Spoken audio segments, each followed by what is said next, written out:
আমি বন্দনা, বন্দনা food channel নিয়ে আপনাদের সবাইকে স্বাগত জানাই। আজকের রেসিপি হচ্ছে ঠাকুরবাড়ি। আমি ৩টে রান্না আপনাদের সঙ্গে শেয়ার করব। প্রজ্ঞা সুন্দরী দেবী আর পূর্ণিমা ঠাকুরের রান্না আজকে আমি আপনাদের সঙ্গে শেয়ার করব। ওনাদেরকে শ্রদ্ধা জানিয়ে আজকের রেসিপিটা আমি শুরু করছি।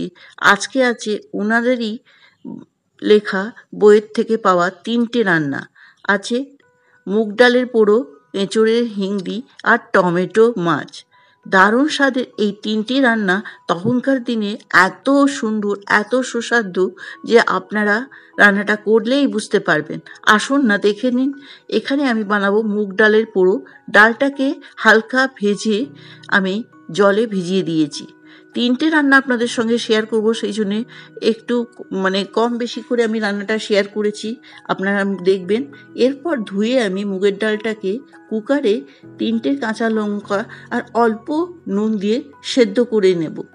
এদিকে আমি ডালটা সেদ্ধ হয়ে যাবার পর সাঁতলাবো, তার জন্য কড়াইতে দিয়ে দিলাম ২ চামচ ঘি। ওনারা ওই সময় এত সুন্দর বাড়িতে থাকা উপকরণ দিয়ে এত সুস্বাদু, এত সাধারণ একটা রান্নাকেই অসাধারণ করে তুলেছেন, যেটা আপনারা করলেই বুঝতে পারবেন। দিয়ে দিলাম ঘিতে ২টো তেজপাতা ভেঙে আর ৩-৪টে কাঁচা লঙ্কা।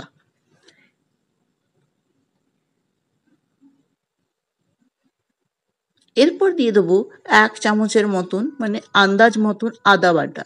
সব মশলাটাই কিন্তু আমি নিজের আন্দাজ মতন দিয়েছি।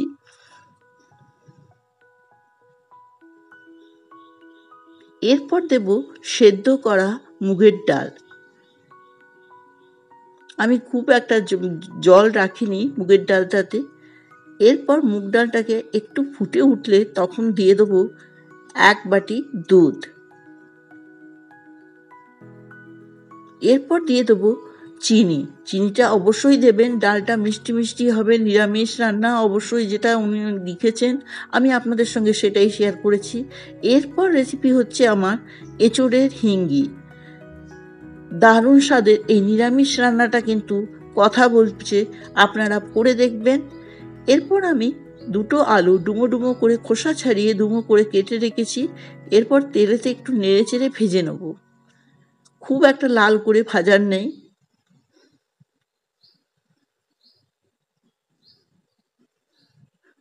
তারপর আমি একটা মশলা বানিয়ে রাখবো, যার মধ্যে আছে হলুদ গুঁড়ো, লঙ্কার গুঁড়ো, নুন আর আদা বাটা। আর দেব ১ চামচ ভরে ধনে গুঁড়ো।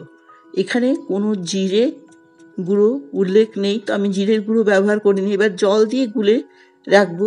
আগেকার দিনে তো পেশা মশলা ব্যবহার হতো, ওনারও লেখা আছে পেশা মশলা, কিন্তু আমি গুঁড়ো মশলাই ব্যবহার করেছি।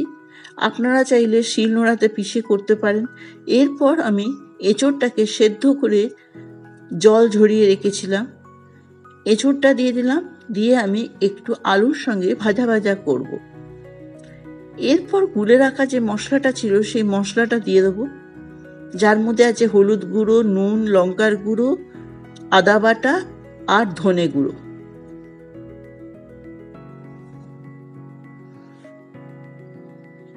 এবার মশলাটা দেবার পর মশলার সঙ্গে কিছুক্ষণ আমি এঁচোড় আর আলুটাকে কষবো। ১০ মিনিট কষা হয়ে গেলে দিয়ে দিলাম এর মধ্যে আন্দাজ মতন ২ চামচ মতন দই। দইটাকে ফেটিয়ে আমি ব্যবহার করেছি টক দই। এরপর দিয়ে দেবো এর মধ্যে সামান্য জল, খুব একটা ঝোল হবে না, তবে মাখা মাখা হবে। দিয়ে দিলাম এর মধ্যে চিনি, দিয়ে আমি কিছুক্ষণের জন্য এটা ঢেকে রাখলাম। তারপর আমি একটু সাঁতলাবো। হাতাতে একটুখানি দিয়েছি ২ চামচের মতন ভরে ঘি। দিয়ে দিলাম জিরে, গোটা জিরে, আর দিয়ে দিলাম গ্যাসটাকে বন্ধ করে হিংটা যেন পুড়ে না যায়। এরপর দিয়ে দিলাম ২টো তেজপাতা। তেজপাতাটাকেও খেয়াল রাখতে হবে যেন না পুড়ে যায়। তারপরে গ্যাসটাকে বন্ধ করে এটা দিয়ে দিলাম। আর উপর থেকে দিয়ে দেবো গরম মশলা বাটা, যার মধ্যে আছে ছোটো এলাচ, লবঙ্গ, দারচিনি, এটাকে আমি জলে গুলে রেখেছিলাম। এবার টমেটো মাছ বানাবার জন্য এখানে আমি ৪ পিস মাছ রেখেছি, তার মধ্যে হলুদ গুঁড়ো, নুন, লঙ্কার গুঁড়ো মাখিয়ে রেখেছিলাম। এবার মাছগুলোকে আমি ভেজে নেব। আজকের এই ৩টে রান্না ঠাকুরবাড়ির আপনাদের যদি ভালো লাগে প্লিজ কমেন্ট করবেন, কমেন্ট করে জানাবেন আপনাদের কেমন লাগলো, আমার কোন রেসিপিটা সবথেকে বেশি ভালো লাগলো, আপনারা কোন রেসিপি ট্রাই করেছেন ঠাকুরবাড়ির, এটা আমার জানার খুব ইচ্ছে আছে। অবশ্যই লাইক করবেন, কমেন্ট করবেন, আর যারা এখনও সাবস্ক্রাইব করেনি আমার চ্যানেলটিকে তাদেরকে বলবো প্লিজ সাবস্ক্রাইব করে পাশে থাকুন, বেলটাও অন করে দেবেন, তাহলে নতুন রান্না আপলোড করলে কিন্তু আপনারাই সবথেকে প্রথমে দেখতে পারবেন।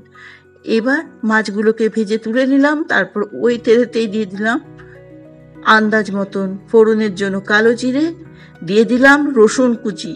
এটা একদমই দিতে হবে, ছোট ছোট করে রসুনগুলো একদম কুচিয়ে নিতে হবে ছোট করে, বেশ কিছুটা রসুন কুচি, আর দিয়ে দিলাম দুটো মিডিয়াম সাইজের কাটা টমেটো। আমি বললাম আপনাদের বেশি, আমি খুব একটা বেশি করে ডিসক্রাইব করে রান্নাটা দেখাইনি, আপনারা বুঝতেই পারছেন। এরপর টমেটো দেওয়ার পর দিয়ে দিলাম হলুদ গুঁড়ো, লঙ্কার গুঁড়ো আর স্বাদ মতো লবণ দিয়ে আমি টমেটোটাকে নরম হওয়া পর্যন্ত অপেক্ষা করব। একটুখানি জল দিয়ে দেবো, দিয়ে টমেটোটা যতক্ষণ না নরম হবে খুন্তি দিয়ে ভেঙে দেবো। একটুখানি নরম হবার পর দিয়ে দিলাম আবারও একটুখানি কাশ্মীরি লঙ্কার গুঁড়ো, রঙের জন্য আমি অবশ্য ব্যবহার করেছি। দেখুন টমেটোটা বেশ ভালো নরম হয়ে গেছে আর বেশ মাখা মাখা মশলার সঙ্গে হয়ে এসছে, তখন আমি দিয়ে দিলাম এর মধ্যে জল। দেখুন কত কম মশলাতেই এত অসাধারণ রান্না ওনারাই করতে পারেন। দিয়ে দিলাম কয়েকটা চেরা কাঁচা লঙ্কা আর ভেজে রাখা মাছটা। হয়ে গেল আমার টমেটো মাছ। এই ৩টে রান্না আজকে আমি ঠাকুরবাড়ির ৩টে রান্না আমি থালাতে সাজিয়েছি। আপনারা অবশ্যই লাইক কমেন্ট করবেন, বলবেন কেমন হয়েছিল রেসিপিটা। এবার টমেটো মাছ রেসিপি আমার শেষ, এবার আমি ঢেকে সার্ভ করব। সব থেকে প্রথমে থালাতে দিয়ে দিলাম ভাত, এরপর হচ্ছে মুগের ডালের পোড়ো, খুব কম উপকরণ দিয়ে এত সুস্বাদু একটা ডাল। এরপর এঁচোড়ের হিঙ্গি, যেটা সম্পূর্ণ নিরামিষ রান্না। তারপর আমি একটা আমিষ রান্না করলাম টমেটো মাছ। আশা করি আজকে রেসিপিটা ভালো লেগেছে, ভালো লাগলে লাইক কমেন্ট করবেন। রান্নাটা দেখার জন্য ধন্যবাদ।